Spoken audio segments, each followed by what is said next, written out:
Hoy, ikaw. Oo, ikaw. Anong gagawin mo pag may nakita kang babaeng may bunny ears? Ewan ko. Ha?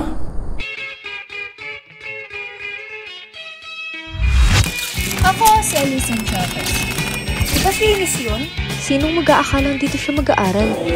Ganda niya, men! At ayoko nang maging model. Depende. Kung pangit, deadma. Kung maganda, alam mo na. Anong ginagawa mo? Nakikita mo ko? Malamang. Tanga ka? Patagal ng patagal, parang nagiging multo na ako. Susungal na sa bunganga mo. Pati kuto niya, ang ganda. Kita mo yun? Yung model. Saan dyan? Ayun o, si Elise.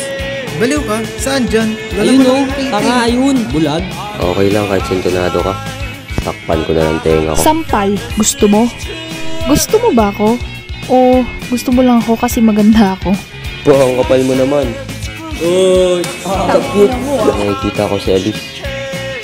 Parang nawawala lahat ng tao sa paligid ko. Pag kinalimutan mo ako, kukurutin ko yung singit mo. Paano kita makakalimutan? May artista ka nga.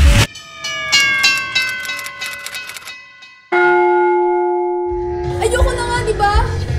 Makakalimutan din ako ng lahat. Sarili mong anak, hindi mo maalala? Sinong Alison Chavez? Ay? Wala po, kuya. Walang Ellis and Chavez dito, ya. Sabi ko sa'yo, kalimutan mo na yun eh. Tama na, Hans.